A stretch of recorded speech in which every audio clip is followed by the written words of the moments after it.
ಹಾಗಾಗ್ಬಿಟ್ಟು ಉದ್ಯೋಗ ಖಾತ್ರಿ ಯೋಜನೆಗೂ ಯುಟಿ ಯಾವುದೇ ರೀತಿಯಾಗಿ ಹೆಚ್ಚಿನ ವ್ಯತ್ಯಾಸಗಳಿಲ್ಲ. ನಿಮ್ಗೆ ಯಾವ ರೀತಿಯಾಗಿ ಉದ್ಯೋಗಗಳನ್ನು ಕೊಡ್ತಾ ಇದೀವಿ ಅದೇ ರೀತಿಯಾಗಿ ಉದ್ಯೋಗಗಳನ್ನು ಕೊಡ್ತಾ ಇರ್ತೀವಿ, ಕಂಟಿನ್ಯೂ ಆಗ್ತಾ ಇರುತ್ತೆ. ಆದ್ರೆ ಇದರ ಲಾಭವನ್ನು ಜನರು ಪಡಿಬೇಕು. ಏನಾಗ್ತಾ ಇದೆ ಅಂತ ಹೇಳಿದ್ರೆ, ನಾನು ಹಿಂದಿನ ಪಂಚಾಯತಿಲಿ ಇದ್ದಿದ್ದು 80 ರಿಂದ 90 ಲಕ್ಷ ತನಕ ಖರ್ಚು ಮಾಡ್ತಾ ಇದ್ವಿ. ಅಲ್ಲಿ ಒಂದೊಂದು 25,000 ಮ್ಯಾಂಡೇಸ್ ತನಕ ಹೋಗ್ತಾ ಇದ್ವಿ. ಆದ್ರೆ ನಮ್ಮ ಪಂಚಾಯತಿಯಲ್ಲಿ 5,000 ಮ್ಯಾಂಡೇಸ್ ಮೇಲೆ ಆಗೋದೇ ಇಲ್ಲ. ಇಲ್ಲಿ ಬಂದ್ರೆ ನೀವು ಒಂದ್ ಸ್ವಲ್ಪ ಗಬ್ಡಿಯವರು ಒಂದ್ ಸ್ವಲ್ಪ ಬರ್ತೀರಿ, ಕುಡಿಯೋರು ಬರ್ತೀವಿ, ಬಿಟ್ರೆ ಬೇರೆಯವ್ರು ಬರ್ತಾನೆ ಇಲ್ಲ. ಹಾಗಾಗ್ಬಿಟ್ಟು ಈಗ ಹೊಸ ಸ್ಕೀಮ್ ಆಗಿರೋದ್ರಿಂದ ಈಗ ದುಡ್ಡು ಬರ್ತಾ ಇರೋದು ಸ್ವಲ್ಪ ವ್ಯತ್ಯಾಸ ಇರ್ಬೋದು, ಅದನ್ನು ಒಪ್ಕೊಂತೀನಿ. ಒಂದು 15 ದಿವಸನೋ ಒಂದು 20 ದಿವಸನೋ ನಿಮ್ಗೆ ಕೂಲಿ ಹಾಕುವಂಥದ್ದು ವ್ಯತ್ಯಾಸಗಳು ಆಗ್ಬೋದು. ಆದ್ರೆ ನಿಮ್ಗೆ ನಾವು ಕೊಡುವಂಥದ್ದು ಕೇವಲ 365 ದಿವಸದಲ್ಲಿ 125 ದಿವಸ ಮಾತ್ರ ಉದ್ಯೋಗ ಇದು ಕೊಡೋದು. ಅದರ ಲಾಭವನ್ನ ಸಂಪೂರ್ಣವಾಗಿ ನೀವು ಪಡ್ಕೊಳ್ಬೇಕು. ಯಾವ್ದೋ 1 ಗ್ರಾಮ 2 ಗ್ರಾಮದಲ್ಲಿ ಮಾಡಿದ್ರೆ ಅಲ್ಲ. ಈಗ ನಮ್ ದೊಡ್ಡ ಗ್ರಾಮ ಪಂಚಾಯತಿ ಇರೋದ್ರಿಂದ ಹೆಚ್ಚು ಕಮ್ಮಿ ಇಲ್ಲೊಂದು 25,000ದಿಂದ 30,000 ಲೇಬರ್ ಕೆಲಸ ಮಾಡುವಂತ ಗ್ರಾಮ ಪಂಚಾಯತಿ. ಆದ್ರೆ ಎಲ್ಲ ಏನಾಗಿದೆ ಅಂದ್ರೆ ತೋಟದ ಕೆಲಸ ಅದ್ ಕೆಲಸ ಇರೋದ್ರಿಂದ ಲೇಬರ್ ಕೂಡ ಶಾರ್ಟೇಜ್ ಇರೋದ್ರಿಂದ ನಿಮ್ ಕಾನ್ಸಂಟ್ರೇಟ್ ಎಲ್ಲ ತೋಟ ಇರ್ಬೋದು, ಗದ್ದೆ ಕಡೆ ಹೋಗುತ್ತೆ. ಹಾಗಾದ್ರೆ ನಾವೆಲ್ಲ ಗಬ್ಬಡಿ ಹೋಸತಿ 80-85 ಜನ ಕೆಲಸ ಮಾಡಿದ್ರೆ 12-13 ಜನ ಕೆಲಸ ಮಾಡಿದ್ರೆ ಹೌದು. ಇದು ಹಿಂಗಾಗ್ತಾ ಇದೆ. ಏನಾಗ್ಬಿಡುತ್ತೆ ಅಂತ ಹೇಳಿದ್ರೆ, ಈಗ ಉದ್ಯೋಗ ಖಾತ್ರಿ ಅಷ್ಟು ಫೋರ್ಸ್ ಇಲ್ಲ ಈ ಸ್ಕೀಮ್ ಅಲ್ಲಿ. ಈಗ ಯಾರಾದ್ರೂ ಬಂದು 6 ಕೊಟ್ರೆ ನಾವು ಕೆಲಸವನ್ನು ಕೊಡ್ತೀವಿ, ಫೋರ್ಸಬಲ್ ಇಲ್ಲ. ನಮ್ಗೆ ಗೈಡ್ಲೈನ್ ಹಂಗೆ ಇರೋದು, ಜಾಸ್ತಿ ಫೋರ್ಸಬಲ್ ಇಲ್ಲ. ನೀವು ಈ ಸ್ಕೀಮ್ ಅನ್ನು ಉಳಿಸ್ಕೋಬೇಕು ಅಂದ್ರೆ, ನಿಮ್ಮೂರನ್ನ ನಿಮ್ಮ ಗ್ರಾಮವನ್ನ ಅಭಿವೃದ್ಧಿ ಪಡಿಸ್ಕೋಬೇಕು ಅಂತ ಹೇಳಿದ್ರೆ, ನೀವು ಹೆಚ್ಚೆಚ್ಚು ಕೆಲಸ ಮಾಡಿದಷ್ಟು ನಮಗೆ ಅಲ್ಲಿಂದ ಹೆಚ್ಚೆಚ್ಚು ಹಣ ಕೊಡ್ತಾರೆ. ಈ ವರ್ಷ ನೀವು 10,000 ಏನಾದ್ರು ಮ್ಯಾಂಡೇಸ್ ಮಾಡಿದ್ರಿ ಅಂತ ಹೇಳಿದ್ರೆ, ನಮಗೆ ಅದರ 10% ಅಥವಾ 25% ರೈಸ್ ಮಾಡಿ ನೆಕ್ಸ್ಟ್ ವರ್ಷಕ್ಕೆ 12,000 ನಿಮಗೆ ಲೇಬರ್ ಮ್ಯಾಂಡೇಸ್ ಕೊಡ್ತಾರೆ. ನೀವು ಈ ವರ್ಷಕ್ಕೆ ನಾವು 2,000 1,000 ಏನಾದ್ರು ಮ್ಯಾಂಡೇಸ್ ಮಾಡಿದ್ರಿ ಅಂತ ಹೇಳಿದ್ರೆ, ನಮಗೆ ನಮ್ಮ ಪಂಚಾಯತಿಗೆ ಅದೇ ಒಂದು ಟಾರ್ಗೆಟ್ ಫಿಕ್ಸ್ ಆಗಿರುತ್ತೆ. ಅದು ಆಗ್ಬಾರ್ದು. ಈಗ ನಮ್ಮ ಪಂಚಾಯತಿ ನಮ್ಮ ಗ್ರಾಮ ಅಭಿವೃದ್ಧಿ ಆಗಬೇಕು ಅಂತ ಹೇಳಿದ್ರೆ ನೀವು ಹೆಚ್ಚಿನ ಕೆಲಸಗಳನ್ನು ಮಾಡಬಹುದು. ಅಂದ್ರೆ ಬೇರೆ ಎಲ್ಲ ಕಾಮಗಾರಿಗಳನ್ನು ತಗೊಳ್ಬಹುದು. ಈಗ ಪ್ರವಾಹ ನಿಯಂತ್ರಣದ ಅಡಿಯಲ್ಲಿ ಜಮೀನಿಗೆ ಏನಾದ್ರು ನೀರು ಹೋಗ್ತಾ ಇದ್ರೆ ಅದನ್ನು ಕೂಡ ಆ ಕಾಮಗಾರಿಗಳನ್ನು ತಗೊಳ್ಬಹುದು. ಅದು ಕೆಟಗರಿ ವೈಸ್ ಇದಾವೆ. ಈಗ ಊರಲ್ಲಿ ರಸ್ತೆ ಅಭಿವೃದ್ಧಿ ಮಾಡಬೇಕು ಅಂತ ಹೇಳಿದ್ರೆ ಅದು ಮೂಲಸೌಕರ್ಯ ಅಭಿವೃದ್ಧಿ ಅಡಿಯಲ್ಲಿ ಬರುತ್ತೆ, ಕಾಮಗಾರಿಗಳನ್ನು ತಗೊಳ್ಬಹುದು. ಮತ್ತೆ ಅಂತರ್ಜಲ ಅಭಿವೃದ್ಧಿ ಕಾಮಗಾರಿಕೆ ಏನಾದ್ರು ಮಾಡಬೇಕು ಅಂತ ಹೇಳಿದ್ರೆ ಅದು ಕೂಡ ಬರುತ್ತೆ. ಬಟ್ ಯಾವ್ದಾವ್ದು ಕಾಮಗಾರಿಕೆಯಲ್ಲಿ ಯಾವ್ದಾವ್ದು ತಗೊಳ್ಬೇಕು ಅನ್ನುವಂಥದ್ದು ನೀವು ನೀಟಾಗಿ ನಮಗೆ ಗೈಡ್ಲೈನ್ ಹೇಳ್ತಾರೆ. ಇನ್ನು ಫಸ್ಟ್ ಈಗ ನಿನ್ನೆಯಿಂದನೇ ಇದು ಕಾಮಗಾರಿಕೆ ಆಗಿರೋದ್ರಿಂದ ಈ ಹಿಂದೆ ಎಲ್ಲ ಸುತ್ತೋಲೆಗಳೆಲ್ಲ ಬಂದಿದಾವೆ. ಕ್ರಿಯಾಯೋಜನೆಯಲ್ಲೂ ಕೂಡ ನಾವು ಒಂದು 12-13 ಕಾಮಗಾರಿ ತಗೊಂಡಿದೀವಿ. ಈ ವರ್ಷ ನಮಗೆ ಈ ಕಾಮಗಾರಿಕೆ ಸಂಪೂರ್ಣ ಚಿತ್ರ ಏನು ಅಂತ ಹೇಳಿ ಸಿಗತ್ತೆ. ಈ ನೆಕ್ಸ್ಟ್ ಏಪ್ರಿಲಿಂದ ಏನಿದೆಯಲ್ಲ ಅದಕ್ಕೆ 100% ಅಷ್ಟು ಈ ಯೋಜನೆ ನಾವು ಇಂಪ್ಲಿಮೆಂಟ್ ಮಾಡಕ್ಕೆ ಇದರದ್ದು ಮಾನದಂಡ ಯಾವ ರೀತಿಯಾಗಿದೆ ಏನಿದೆ ಅನ್ನೋದು ಸಂಪೂರ್ಣವಾಗಿ ತಿಳ್ಕೊಳ್ಳೋದು ಕೂಡ ಸಾಕಾರ ಆಗತ್ತೆ.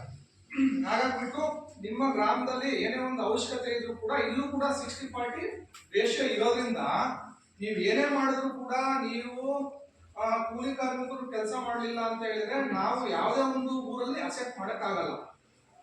ಈ ಉದಾಹರಣೆಗೆ ನಾವು ಎಲ್ಲಿದ್ದು ನಮಗೆ ಅಂಗನವಾಡಿ ಸ್ಯಾಂಕ್ಷನ್ ಆಗಿರೋದು ಕುಡೋಳಿ ಅಲ್ಲ, ಸಿಕೆ ಕುಡೋಳಿ ಅಂಗನವಾಡಿ ಸ್ಯಾಂಕ್ಷನ್ ಆಗಿದೆ.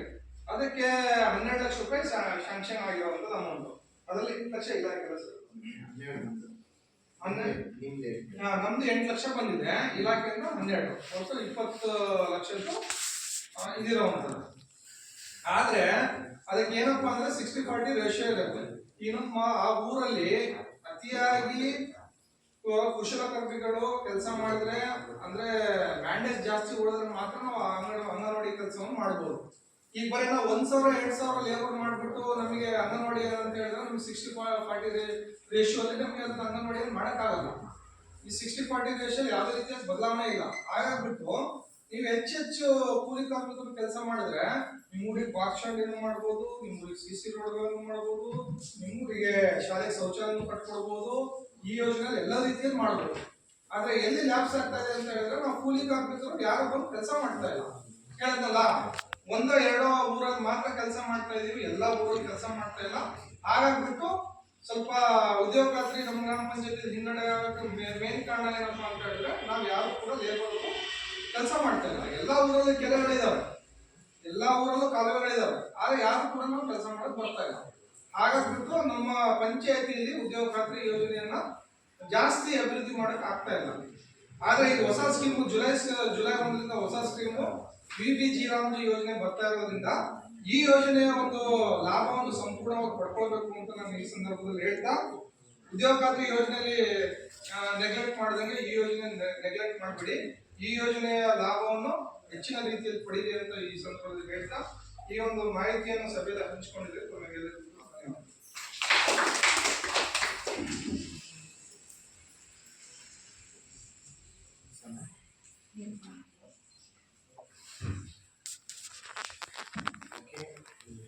ಬೆಜ್ಜೋಳಿ ಗ್ರಾಮ ಪಂಚಾಯತಿಯ ಸಾಮಾಜಿಕ ಕೆಲಸ ಪರಿಶೋಧನೆ 25-26ನೇ ಸಾಲಿನ ಇದರ ಅಧ್ಯಕ್ಷತೆಯನ್ನು ವಹಿಸಿಕೊಂಡು ಇವತ್ತು ಅತ್ಯಂತ 4-5 ದಿನದಿಂದ ಪಾರದರ್ಶಕವಾಗಿ ನಮ್ಮದು ಆಡಿಟ್ ಅನ್ನು ಮಾಡಿದ್ದಾರೆ.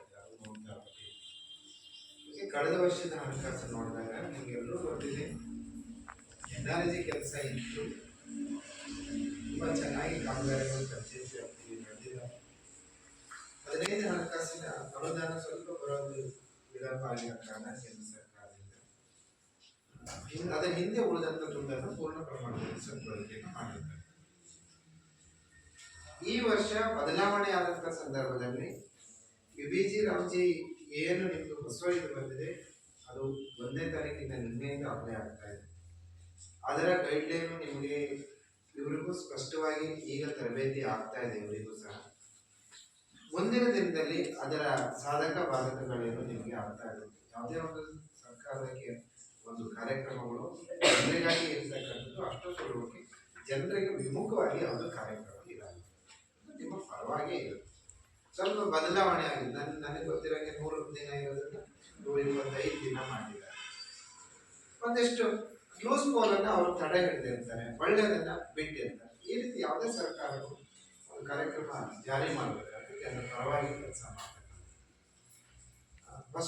ಹೊಸ ಗೈಡ್ಲೈನ್ ಪ್ರಕಾರನೇ ಇನ್ನೇನು ನೀವು ಕೂಲಿ ಮಾಡ್ತೀರಿ ಅದೆಲ್ಲರೂ ಹೊಸ BBG ರಾಮ್ಜಿ ಅವರಿಗೆ ನಡೀತಾರೆ.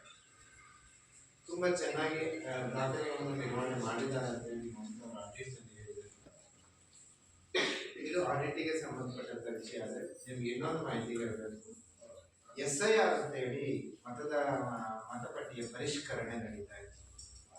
ಕೆಲವು ಜನರಿಗೆ ತಪ್ಪು ತಿಳುವಳಿಕೆ ಮತಪಟ್ಟಿ ಹೆಸರು ತೆಗಿತಾರಂತೆ, ಹಂಗೆ ತೆಗಿಲ್ಲ. ಅವನು ಇದ್ದಂತ ನಮ್ಮ ಅಧಿಕೃತ ಪೌರತ್ವವನ್ನು ಯಾರು ತೆಗಿಯಕ್ಕೆ ಬರಲ್ಲ. ಅಲ್ಲಿ ಏನು ಸತ್ತಂತವ್ರು ಅಥವಾ ಇಲ್ಲೇ ಇಲ್ಲ 10 ವರ್ಷ ಬೆಂಗಳೂರಾಗಿದ್ದಾನೆ, ಮನೆಯೂ ಇಲ್ಲ, ಎಂತೂ ಇಲ್ಲ, ಹಿಂದಿಲ್ಲ, ಈಗಿಲ್ಲ ಅಂತವ್ರೆಲ್ಲ ಡಿಲೀಟ್ ಆಗುತ್ತೆ. ನಿಮಗೆ ಏನು ಮಾಹಿತಿ, ನಿಮ್ದೊಂದು ಫೋಟೋ ಬೇಕಾಗ್ತದೆ, ಒಂದು ಆಧಾರ್ ಕಾರ್ಡ್ ಬೇಕು. ನೀವು ಬಂದಾಗ ನಿಮ್ಮ ಅಕ್ಕಪಕ್ಕದವ್ರು ಎಲ್ರಿಗೂ ಹೇಳಿ, ಒಂದು ಆಧಾರ್ ಕಾರ್ಡ್, ಒಂದು ಫೋಟೋ ನೀವು ಇಷ್ಟು ಇಟ್ಕೊಂಡ್ರೆ ಅವರು ಆ ಫಾರ್ಮ್ 2 ಕೊಡ್ತಾರೆ. ಒಂದು ಫಾರ್ಮನ್ನು ನೀವು ತುಂಬಿ ಅವರಿಗೆ ಬೇರೆಯವ್ರಿಗೆ ಕೊಡ್ಬೇಕು. ಒಂದು ಫಾರ್ಮ್ ನೀವೇ ಇಟ್ಟಿರಲ್ಲ. ನಿಮ್ದು ಆಧಾರ್ ಕಾರ್ಡ್ನಲ್ಲಿ ಇದ್ದಂಗೆ ಹೆಸರು ಇರಬೇಕು ಅಂತ ಹೇಳ್ತಾರೆ. ಯಾಕೆಂದ್ರೆ ಮುಂದೆ ಎಲ್ಲರಿಗೂ ಆಧಾರ್ ಕಾರ್ಡ್ ಫೈನಲ್ ಆಗ್ತಾ ಇರೋದ್ರಿಂದ ಯಾರಿಗೂ ಬರ್ತ್ ಸರ್ಟಿಫಿಕೇಟ್ ಇಲ್ಲ, ಇನ್ಕ್ಲೂಡಿಂಗ್ ನನಗೂ ಸೇರಿಸಿ. ಇಂತೆಲ್ಲ ಯಾರೋ ಬರ್ತ್ ಸರ್ಟಿಫಿಕೇಟ್ ಕಂಪಲ್ಸರಿ. ಈಗ ಶಾಲೆಗೆ ಹೋಗ್ಬೇಕಂದ್ರೆ ಬರ್ತ್ ಸರ್ಟಿಫಿಕೇಟ್ ಬೇಕು. ಆ ಕಾರಣದಿಂದ SIRಗೆ ಯಾವ ಒಬ್ರು ಬಿಟ್ಟು ಹೋಗಬಾರ್ದು. ಯಾರು BLOಗಳು ಬರ್ತಾರೆ ಅವ್ರಿಗೆ ಚೆನ್ನಾಗಿ ಸ್ಪಂದಿಸಿ ಅಗತ್ಯ ಮಾಹಿತಿಯನ್ನ ತಕ್ಷಣ ಕೊಡಿ. ಆಗಸ್ಟ್ 5ಕ್ಕೆ ಕರಡು ಪಟ್ಟಿಯನ್ನ ಬಿಡ್ತಾರೆ. ನಿಮ್ಮ ಹೆಸರು ಇದೆಯಾ ಇಲ್ಲ ಕುಟುಂಬದಲ್ಲಿ ಅಂತ ಪರಿಶೀಲನೆ ಮಾಡಿ. ಇಲ್ಲ ಅಂದ್ರೆ ಮತ್ತೆ ಸೇರಿಸೋದಕ್ಕೆ ಅವಕಾಶ ಇದೆ. ಮನೆ ಬೀಗ ಹಾಕಿದೆ ನೀವು ಬಂದಾಗ ಅಂದಾಗ ಬಂದು ಹೋಗಿದ್ದಾರೆ ಅಂದ್ರೆ ತಕ್ಷಣ BLOನ ಕಾಂಟ್ಯಾಕ್ಟ್ ಮಾಡಿ. 3 ಸರಿ ಭೇಟಿ ಕೊಡ್ತಾರೆ. 3 ಸರಿನ ನೀವು ಮನೇಲಿಲ್ಲ ಅಂದ್ರೆ ನಿಮ್ಮ ಹೆಸರು ಪಟ್ಟಿಯಲ್ಲಿ ಬಿಟ್ಟು ಹೋಗುತ್ತೆ. ಓಕೆ, ಹಂಗೆ ನೀವು BLO ಪರಿಚಯ ಇರ್ತಾರೆ ಬಿಟ್ಟು ನಿಮ್ಮನ್ನ ಯಾರನ್ನ ಊರಾಗಿದ್ದವ್ರನ್ನ ಬಿಡಕ್ಕೆ ತಯಾರಿಲ್ಲ. ಯಾರು ಬೆಂಗಳೂರು ಇದ್ದಾನೆ 8 ವರ್ಷ 10 ವರ್ಷ BLO ಲಿಂಕೇ ಇಲ್ಲ ಅಂದ್ರೆ ಅವ್ರ ಹೆಸರುಗಳು ಬಿಟ್ಟು ಹೋಗ್ತಾರೆ. ಅದರ್ವೈಸ್ ನಿಮ್ದು ಇಲ್ಲಿ ಬೆಂಗಳೂರಾಗಿದ್ದಾನೆ, ಇಲ್ಲೇ ಮಾಹಿತಿ ಇದೆ, ಮಗ ಇಲ್ಲೇ ಇದ್ದಾನೆ, ನಾವು ಓದ್ಕೊಂಡು ಇಲ್ಲೇ ಇರಬೇಕು, ರೇಷನ್ ಕಾರ್ಡ್ ಇಲ್ಲೇ ಇದೆ ಹೆಸರು, ಓಕೆ, ಅದು ನಿಮಗೆ ಬಿಟ್ಟಿರೋದು. ಸೇರ್ಸಕ್ಕೆ ಏನೋ ತೊಂದರೆ ಇಲ್ಲ, ಫಾರ್ಮ್ ಫಿಲ್ ಮಾಡಿ ಅವರಿಗೆ BLO ಕೊಡ್ತಾರೆ. ಅಂದ್ರೆ ಒಂದು ಕಡೆಗೆ ಮಾತ್ರ ಒಬ್ಬ ಮತದಾರ ನೋಂದಣಿ ಆಗ್ತದೆ. ನೆಕ್ಸ್ಟ್ ಏನು, ಗೃಹಲಕ್ಷ್ಮಿನೂ ರಾಜ್ಯ ಸರ್ಕಾರ ಯಾರು ವೋಟರ್ ID ಇರುತ್ತೆ ಅವ್ರು ಮಾತ್ರ ಗೃಹಲಕ್ಷ್ಮಿ ತಗೊಳ್ಬೇಕು. ತುಂಬಾ ಅಡ್ವರ್ಟೈಸ್ ಬರ್ತಾ ಇದೆ, ಆದೇಶ ಆಗಿಲ್ಲ. ಅಂದ್ರೆ ಸರ್ಕಾರದ ಯೋಜನೆ ತಗೊಳ್ಳೋದಕ್ಕೆ ಒಂದು ಆಧಾರ್ ಕಾರ್ಡ್, ಒಂದು ಮತದಾರರ ಕಾರ್ಡ್ ಎಲ್ರಿಗೂ ಅಗತ್ಯತೆ ಇದೆ ಅದು.